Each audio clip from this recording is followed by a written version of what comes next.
Welcome to the first episode of the TRX4m build series. This is gonna be like an overview and a bearing install video. I have some Injora bearings that I need to install. Starting with the overview, I haven't had it for that long, so it's mostly stock. And most of the stuff I've done to it has been either really cheap or free.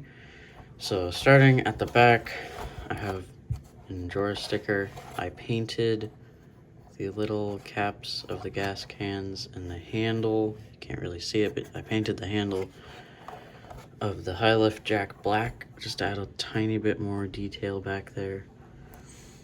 I 3D printed some grills and then painted them black. Sorry for the noise, it's my cat who thinks I'm talking to her.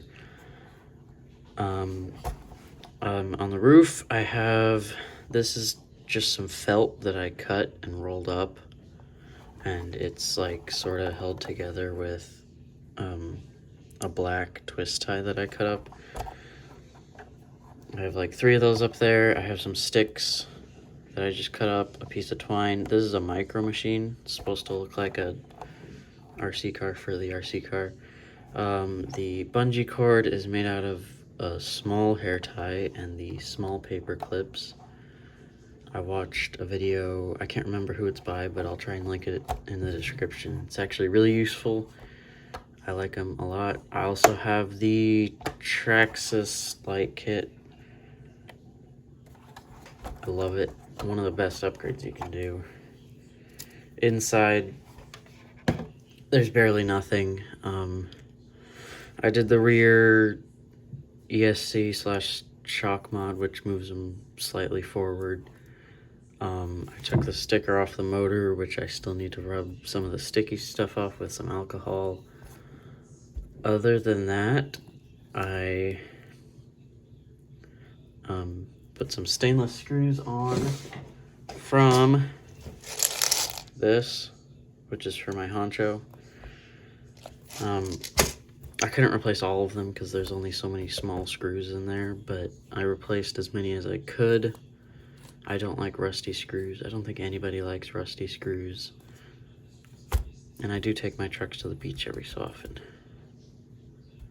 Okay, so stock wheels and tires. There's no foams in there. I think the next upgrade I do is either going to be servo or wheels and tires. Now, there are some bushings sitting here because I already did the back axle. Not that you can, yeah, you can't see any of the bearings, but I did the back axle bearings. So now I'm going to do a time lapse of the front axle. I can't figure out how to open the transmission. One of the screws isn't rounded out, but the hex won't fit in it. So I'm gonna have to figure that out at some point. So time lapse of the front axles.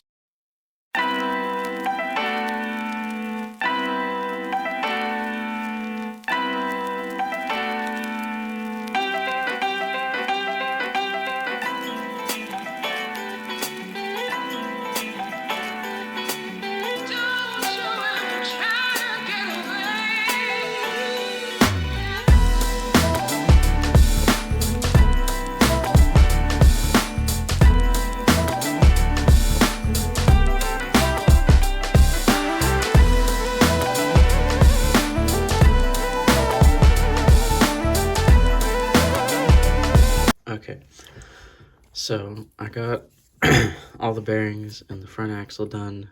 I still haven't done the small ones in the transmission yet. I don't know how I'm gonna get that one bolt out to open it up.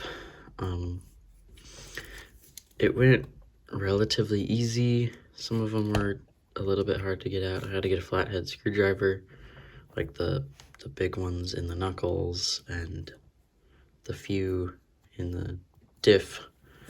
Those were hard to get out, but otherwise it went pretty smooth. I cut the time lapse a bit short because it took forever to put it all back together because I struggle with putting the links in place, and then, yeah, just lining it all up took a while. So, yeah, thanks for watching, and I'll see you in the next video.